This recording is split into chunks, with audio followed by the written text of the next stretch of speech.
Right, this is Stephen Peace, Unit 5, 1.1 then, Stephen. List of values or codes of practice relevant to the work being carried out. Well, first one is fire exits, first aid, risk assessments, and then parking. Good. 1.2, describe the requirements for health, safety and welfare relevant to own work, including Health and Safety at Work Act and requirements from relevant national governing bodies.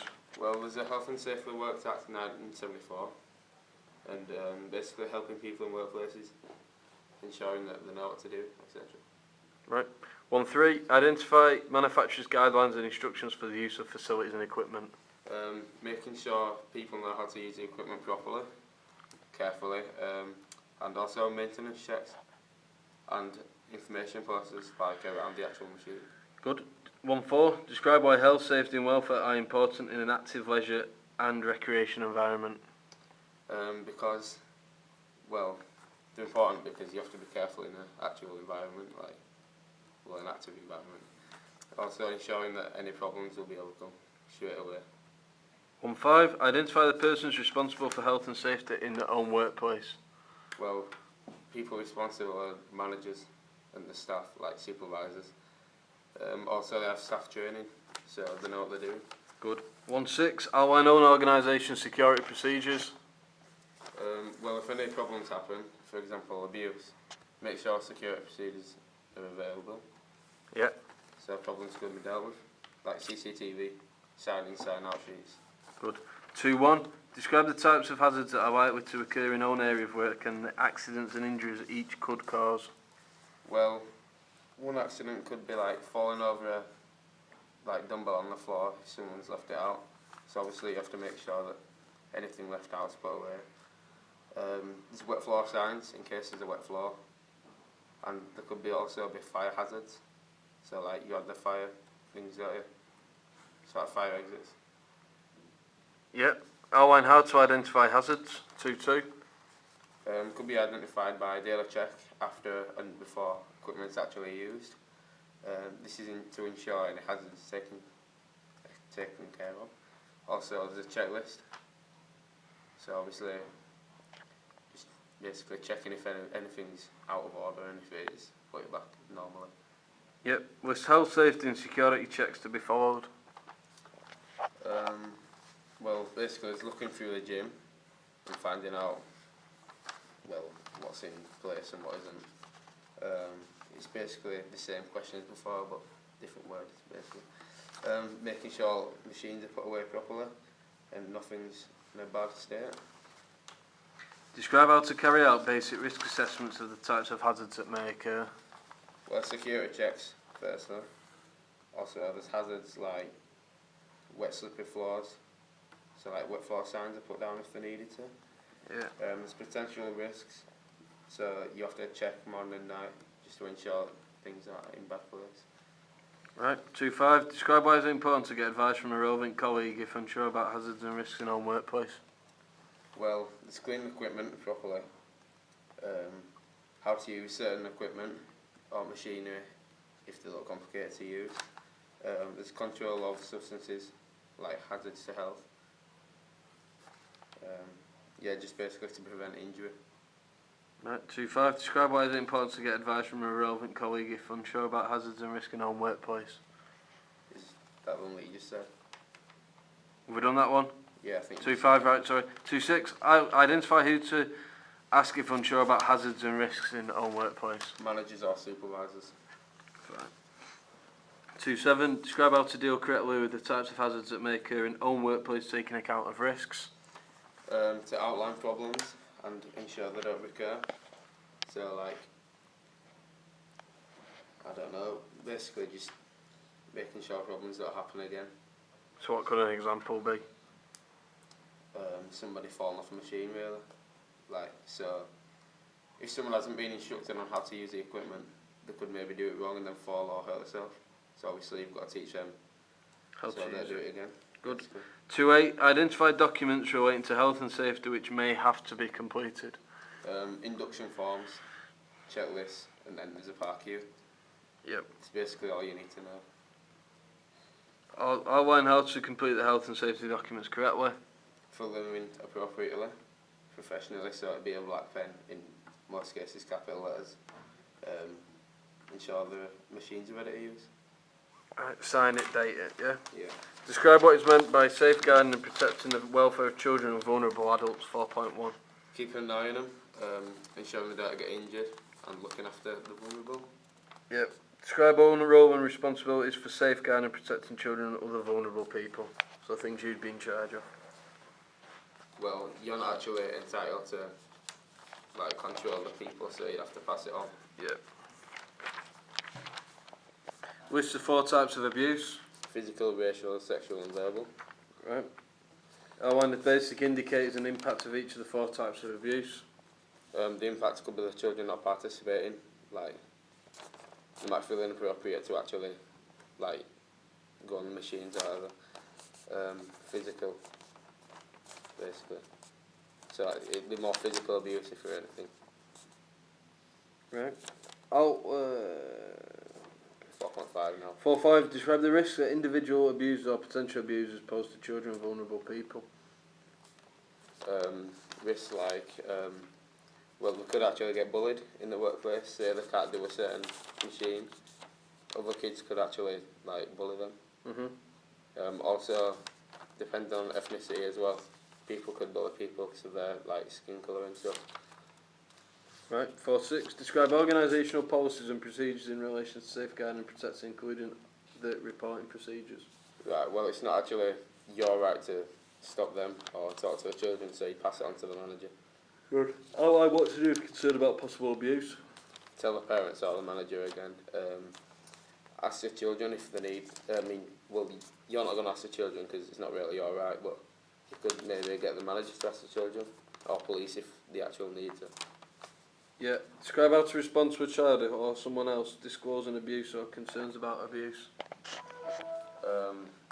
Basically the same. Tell the parents and manager or ask them to stop, maybe. But obviously, again, it's not really your right to tell them to stop, so You pass probably it. just pass it on you. You tell it to your manager. Right. Outline what to do if there are barriers to reporting own concerns. So if your manager say, no, you can't tell me that, you've got to deal with it.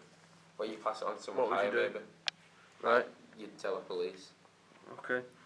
Identify statutory agencies with responsibilities for safeguarding and protecting. Well, first of all, there's police again. There's Childline and there's NSPCC. Yep. Outline when to contact statutory agencies with responsibilities for safeguarding and protecting. So when would you contact those people? Well, when you see a problem, basically. Yeah. When you feel there's a problem in hand. Yeah. Outline how to contact them. Well, there's simply the phone number, which is 999 for the police, or you could just confront the people, like the supervisor or manager. Describe why it's important to share concerns about possible abuse with others. Because they don't want to be stuck like that forever, so obviously you're going to tell them before it gets worse. Yeah. And then you've told somebody else as well, yeah? Yeah, yeah. Describe the limits of your own competence with regard to safeguarding and protecting. So does that mean limits on what you can do? Yeah. Right. 4.14 this is. You can't really do much about it, but you can like maybe ask them to stop, and if they don't, obviously pass it on to someone in higher place, CG manager, and they will tell them to stop. Yeah. Outline why it is important to treat information about possible abuse confidentially. Well, firstly, you want anyone knowing, because it'd be pretty embarrassing, wouldn't it, if you got bullied and stuff.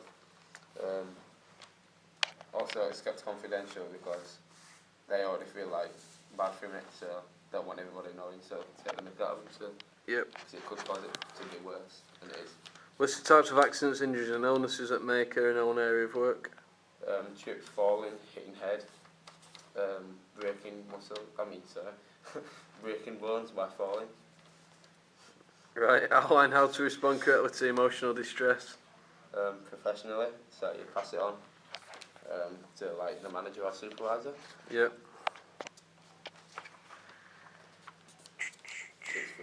6.3. Outline how to deal with accidents, injuries and illnesses before qualified assistance arrives. So, say for example you phone an ambulance, what would you do in the meantime? Well, there could be somebody present that's done a first aid course, so obviously you could ask them.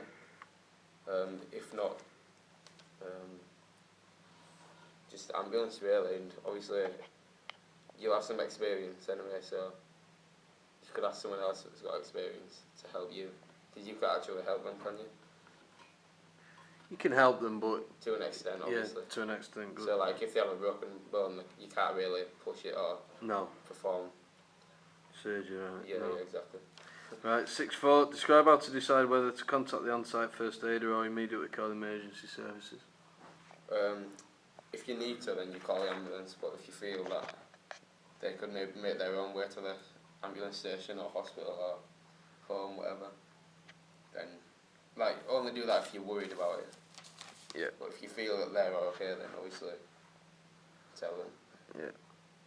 Oh, and why is it important to protect the casualty and others involved from further harm?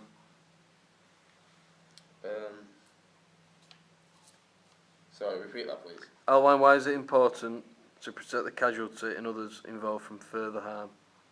Because, well, firstly, you don't want your company having a bad name, but it's more to do with protecting other people, so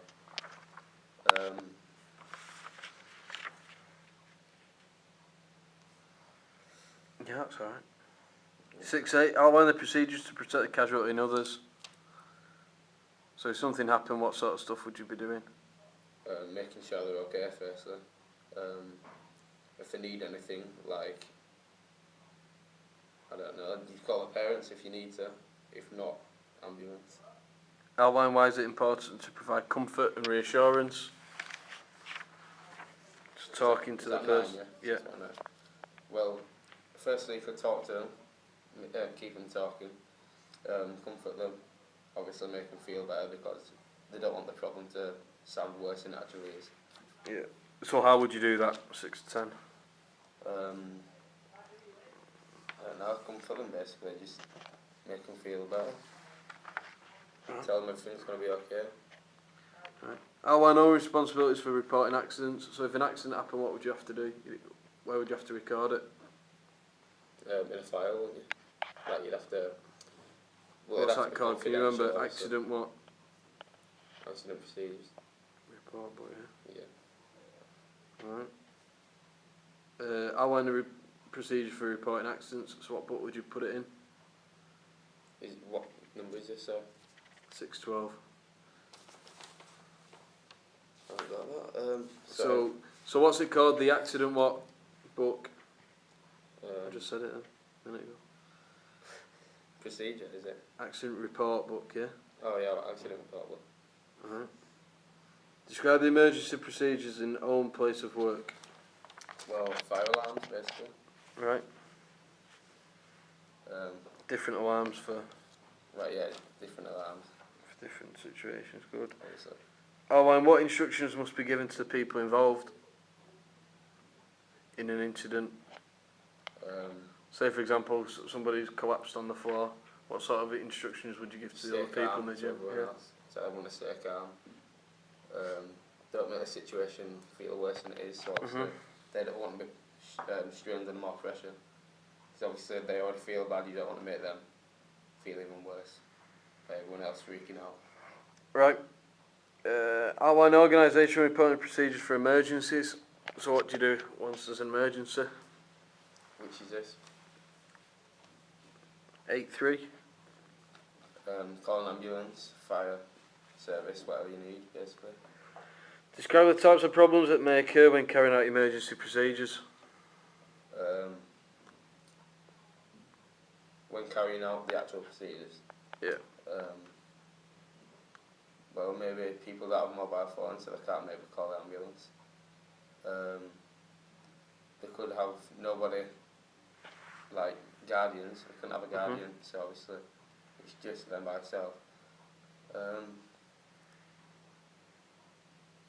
Don't know really. It's just like calling the ambulance, and obviously if you can't call the ambulance, then don't know. Make them feel good, basically. Right. Describe why problems that occur when carrying out emergency procedures should be reported. So say for example, the ambulance person couldn't get up the stairs with a stretcher. Well, obviously that shouldn't happen because they should be already realising what they're dealing with. So. Yeah. Right. Identify who to report problems to. Managers or supervisors. Right, good. Oh.